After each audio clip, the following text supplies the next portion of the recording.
Hello guides, সকলে কেমন আছেন? আশা করছি সকলেই সুস্থ আছেন, ভালো আছেন। আজ আমি আপনাদের সামনে একটি গুরুত্বপূর্ণ তথ্য বা ইনফরমেশন দিতে চলেছি। সেটা হচ্ছে জিঙ্কোভিট সিরাপ সম্পর্কে আজকে বিস্তারিত আলোচনা করব। যে সমস্ত দর্শকবিন্দু এই জিঙ্কোভিট সিরাপ সম্পর্কে বিস্তারিত আলোচনা শুনতে চান, তারা এই ভিডিওটি প্রথম থেকে শেষ পর্যন্ত মনোযোগ সহকারে দেখতে থাকবেন ও শুনতে থাকবেন। আমরা আলোচনা করব ডক্টরবাবুরা কোন কোন ক্ষেত্রে এটি প্রেসক্রিপশন করে থাকে, আর এই সিরাপটির বাজার মূল্য কত রয়েছে, এটি কোন ফার্মাসিউটিক্যাল বানিয়েছে সে সম্পর্কে বিস্তারিত আলোচনা থাকছে, সঙ্গে থাকবেন। আর আপনি এখনও পর্যন্ত যদি এই চ্যানেলটা সাবস্ক্রাইব না করে থাকেন, তারা এই ভিডিওর নিচে যে লাল সাবস্ক্রাইব বাটনটি আছে সেটি ক্লিক করবেন, আর তার পাশে যে ঘন্টা চিহ্নটি আছে সেটা বাজিয়ে দেবেন আর অন নোটিফিকেশান অন করে দেবেন। তাহলে যাই হোক, আপনাদের সামনে আলোচনা যেটা করছি আমি, এটা জিঙ্কোভিট সিরাপ। এটা আপনারা সকলেই দেখতে পাচ্ছেন 200 ml সিল প্যাক রয়েছে। এটির কম্পোজিশন রয়েছে multivitamin and multi mineral syrup. এটা আপনারা দেখতে পাচ্ছেন অ্যাপেক্স, এটা ল্যাব এই সিরাপটিকে উৎপাদিত করেছে। আর আপনারা নিচে দেখতে পাচ্ছেন হেলথ সাপ্লিমেন্ট, অর্থাৎ এটি স্বাস্থ্যের সম্পূরক বা পরিপূরক একটি সিরাপ।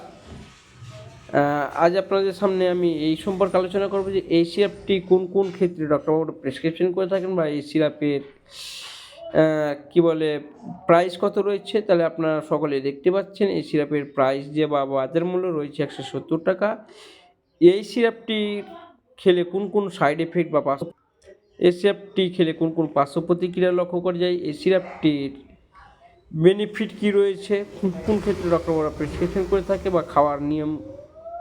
এই সিরাপটি খাওয়ার নিয়ম হচ্ছে 1 টিস্পুন অর্থাৎ 1 চা চামচ অর্থাৎ 5 ml করে দিনে 2 বার খাওয়ার পরে খেতে হবে। তো যাই হোক, আমি এর সম্পর্কে বিস্তারিত আলোচনা করছি। আপনারা সকলে দেখতে পাচ্ছেন জিঙ্কোভিট সিরাপ সম্পর্কে বিস্তারিত আলোচনা করছি। জিঙ্কোভিট সিরাপটি হলো অ্যাপেক্স ল্যাবস দ্বারা উৎপাদিত একটি সিরাপ। এটি সাধারণত বয়সজনিত দৃষ্টিশক্তি হ্রাস পেলে এটি ব্যবহার করতে ডক্টরবাবুরা দিয়ে থাকেন। তাছাড়া এইডস ব্রণের রোগের ক্ষেত্রে এটি ডক্টরবাবুরা ব্যবহার করে থাকেন। এর কিছু পার্শ্ব প্রতিক্রিয়া রয়েছে, যেমন আপনার অ্যালার্জিক প্রতিক্রিয়া, অ্যালার্জিক সংবেদনশীলতা, পেটে খিঁচুনি, অ্যালার্জিক প্রতিক্রিয়া। জিঙ্কোভিট সিরাপ তৈরিতে কার্বোহাইড্রেট, কপার, ডি,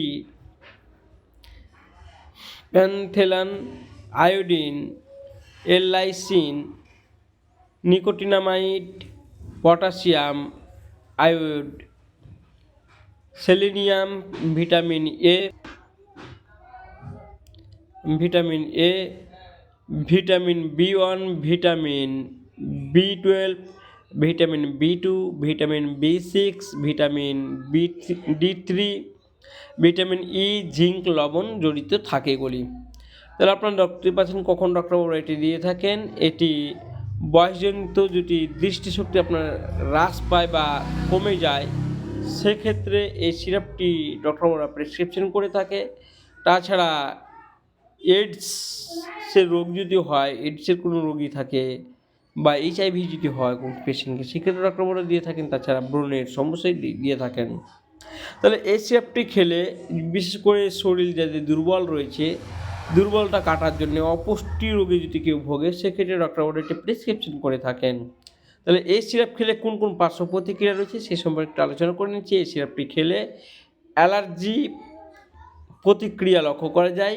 তারপরে 2 নম্বর যে সমস্যা লক্ষ্য করা যায় সেটা হচ্ছে অ্যালার্জিক সংবেদনশীলতা। তারপরে যে সমস্যাটা লক্ষ্য করা যায় সেটা হচ্ছে পেটের খিঁচুনি হয়। তারপরে যে সমস্যাটি লক্ষ্য করা যায় সেটা হচ্ছে অ্যালার্জি প্রতিক্রিয়া। তাহলে সকলে সুস্থ থাকবেন, ভালো থাকবেন। এই ধরনের ভিডিও পাওয়ার জন্য আমাদের এই চ্যানেলটা সাবস্ক্রাইব করতে ভুলবেন না।